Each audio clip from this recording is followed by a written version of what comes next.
wanted to talk today about the phenomena of angels and how to be able to detect the presence of them around you. It's something that once again is part of the unseen, hence why I've decided to put this in my array of videos. So, getting right into the topic of angels, it's something that is quite debated and attested amongst people. And first and foremost, if you don't believe in them, you won't see them. And if you're not open to the concept of them, then again, then this video is not for you, and nor you have a belief and an openness towards the concept of angels or an angelic presence. So I'll just quickly jump right into it.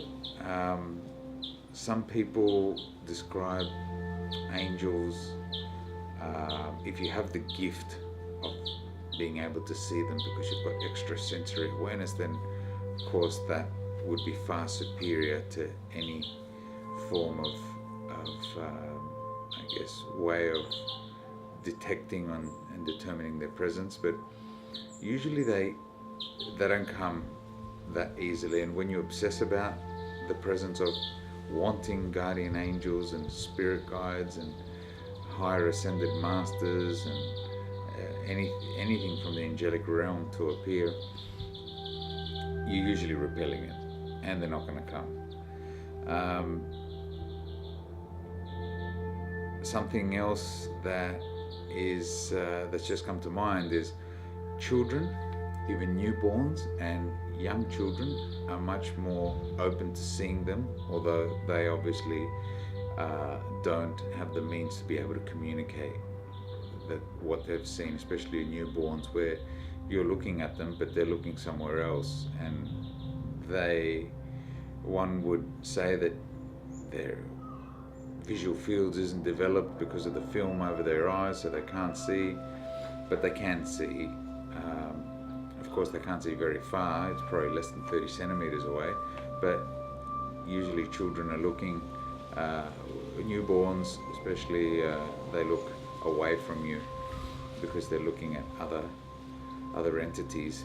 And even children up to the age of 5 years old, at 5 years old they could start interacting and telling you, but generally up to the age of 3-4 they're either too shy, or what they tend to describe to you is something that is somewhat difficult to discern whether they're just making up a fictional character or not.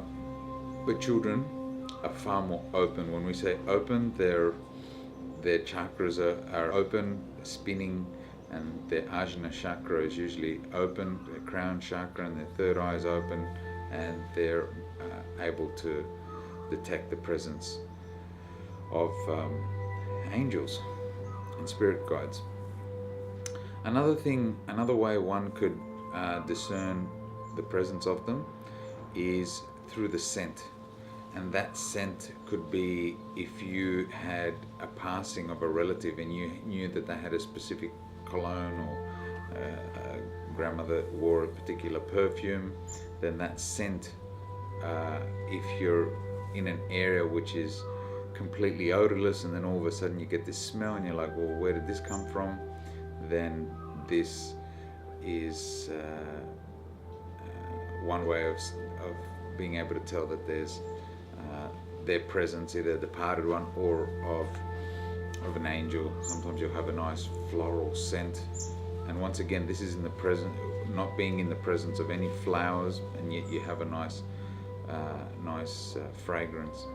Another one is the presence of a cold breeze.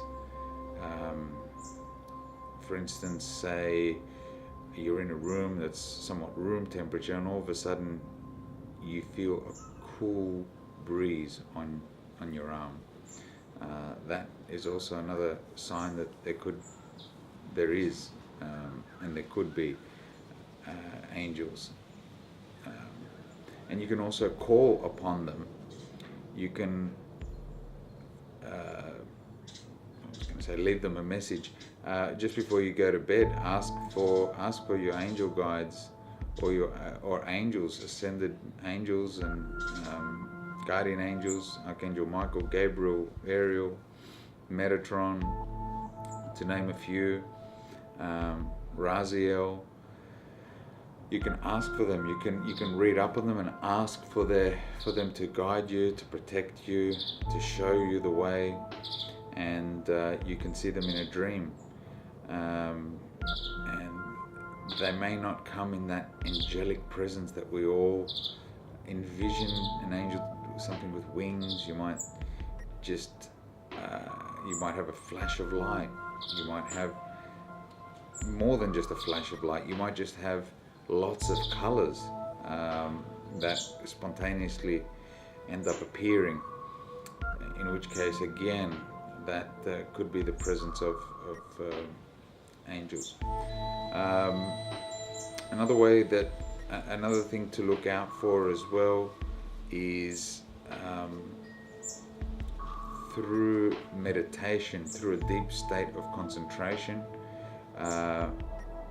you can invoke them and you can ask for their guidance, and you may hear a message either intuitively or being heard through your ear, which is a form of clairaudience, but it would be coming from your guardian angels.